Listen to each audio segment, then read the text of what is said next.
What is going on, everybody? The big day is here. Out of the Park 22 beta release today.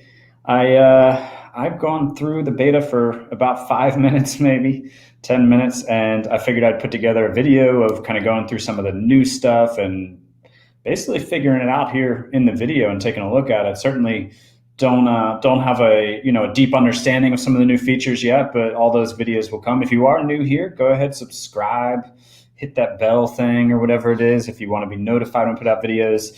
If you like the Out of the Park content, Out of the Park tutorials, and want to be notified when videos come out. Also in the description, there's a Patreon link where you can get additional channel perks. You can also follow the account on the channel on Twitter as well. But let's get into it, man. Let's check it out. So here's the home screen. I just started up this sim. I'm just doing this test with the Orioles here. And so one of the big new things, of course, is the changes to this the coaching. So you can see here the first base and the third base coach are added. Those are new features.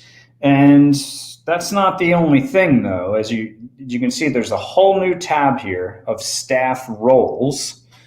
And so there's a staff cohesion, which is just, I take to mean how well your staff kind of gels and works together. I guess it's to be determined how much of an impact that has on your team. And then you can also assign teaching roles for teaching catcher, infield, outfield, running. And so let's go ahead and do that. So it tells you who is available to do this. It looks like your bench coach and your base coaches are available to fill in these teaching roles. So Mansolino is the best at teaching catching, so we're going to put him there, and it says he's good. And then we're going to go to teaching infield, and Mansolino is again the best, so we're going to do that, and he's good. But then, and I looked at this briefly, teaching outfield, also the best at that. Maybe the teaching is just the same because they've been decent, good, these three. Maybe those don't change. If you're a good teacher, you're a good teacher, and it doesn't vary by position. But if we go to Mansolino here, he's then overworked, so not sure what that'll do, but it's in red and overworking. I don't want to do that. So Anthony Sanders, our dude, is our first base coach, is going to teach the outfield, and then running will. Oh, you know what? Look, it is different. Sanders is good at running, and Mansolino is just decent, whereas they were flip-flopped on all the other things. So then we can get our guy Sanders going in there. Why don't we go ahead and give Freddie Gonzalez something? He's the same as everybody else there. So that's setting the roles. That's kind of cool. We'll see how it works, right? Like how it actually impacts the game. That'll, of course, be interesting. And then another thing that's new here is this works well with and struggles with. And this is how well they work, what type of coaching personalities each coach works well with and struggles well with. So you can see my assistant GM, Mike Elias, he works well with temperamental people, so he works well with Freddie Gonzalez. So it tells you in parentheses how many people on your coaching staff that guy works well with or struggles with, and then if you hover over it, tells you who those dudes are. So Freddie Gonzalez is temperamental, and he does not get along well with personal people. So, again, don't really know how much that's going to impact it. Coaching can really impact stuff on your team, on your minor league team. So I imagine that's going to have some sort of impact. I will show you the settings in a minute where you can adjust the amount of impact it has. But it'll be interesting to dig into that and see just the added complexity that adds. So then there's also something new with the relationships. So you can see this used to just be 3 tiers. I think it was like, I don't know, good, average, poor or something. But it was 3 tiers, and now it's 5 tiers of how well your manager gets along, from excellent, good, average, fair, poor. So a little bit of added depth there, I suppose. What I don't see, and again, this might just be I didn't dig around on enough. I wanted to do this video kind of getting a feel for it as I went through it on the video because I figured that would be fun to do. What I don't see is their development impact, because it used to say, this guy works well with, you used to have a tab here for development. Now all we've got is handles development, and it says he's good at it. So I don't know, maybe they changed something up there.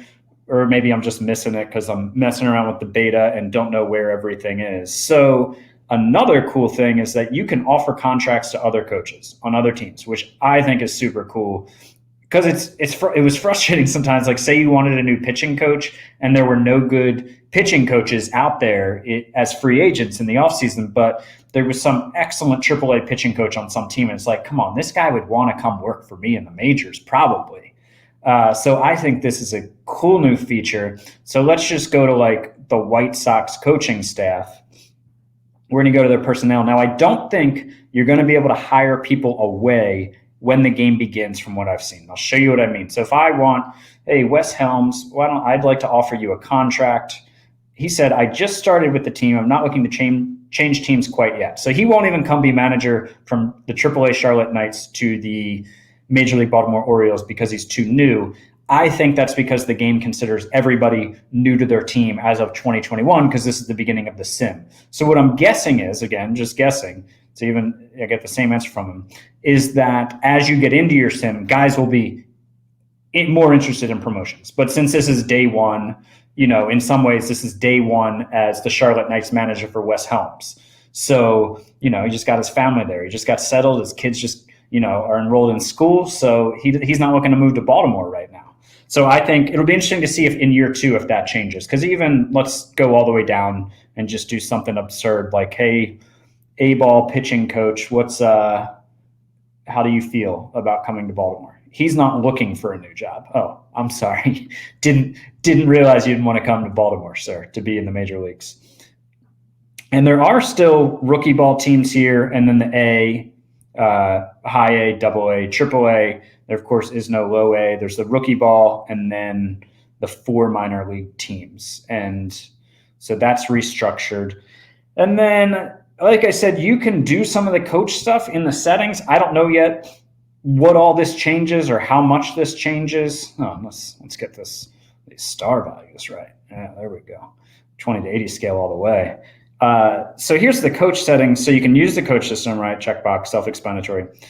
Coach hiring from other teams, you can turn that off and on. It's going to be real interesting when people hire coaches away from your team. That's kind of fun. Include base coaches. So if you don't want that, you can just turn it off.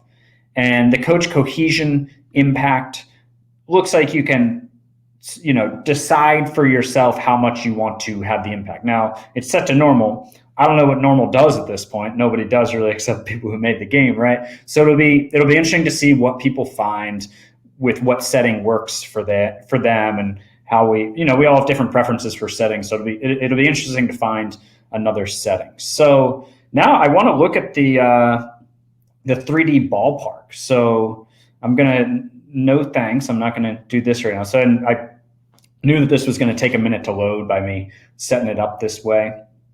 So what this is going to do is, our player development doesn't have them yet because it's not opening day, hasn't done the prediction, so it's going to do it now. While this is all calculating and doing that, I just want to say, I will have more stuff coming out this week, likely a first video on the teams that I've kind of narrowed my choice down to for 22. I will put out some updated tutorials, of course, kind of with 22 coming out. I'll do new ones. I'll update some old ones. We'll see, probably this week, next, I'll start doing some of that. And I'll probably wait a little bit to actually start my sim because I want to give some time for patches to come out if there's anything wrong with the game. I don't want to have an impact like draft class or something last year. Now, I think that wasn't caught and fixed until like late April, maybe. It was discussed on the Out of the Park Reddit today, and I think that's when it was. So I'm not going to wait, that long, but I'm going to give it some amount of time just so if there's any big thing that's messing up the franchise modes, it doesn't impact my sim.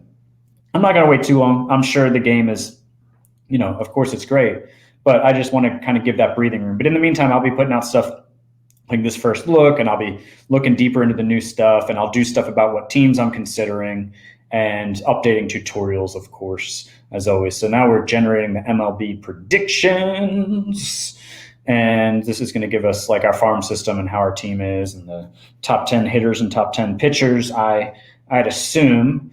And so, yeah, I don't know. So far, so it's going to bring up the 3D ballpark, and I loaded it just for like I played like an inning.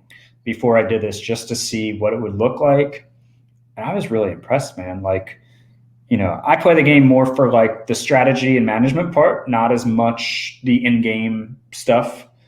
And even as someone who that isn't my main priority in the game, I was like, oh, cool. Like, I'm into it, and I think it's great. I think the work that they put into it is evident, and I'm excited, especially doing live stream like with games and broadcasting playoff games and all that. I'm really excited for it. So let's see. So the MLB predictions, isn't it like under report and info or something for the first season? If I can't, preseason predictions, right? So here it is. This looks like it's the same. Yeah. So no changes there. Orioles 68 wins predicted. All right. So let's go ahead and get this set up. I'm not going to worry about any of this right now. We are just getting out to the ballpark to take a look at Fenway, to take a look at the new 3D stuff. I'm going to leave everything on default. I'm not going to mess with the views or any of that. Actually, you know what? I am going to do that. So here's the lineup screen. Looks pretty normal.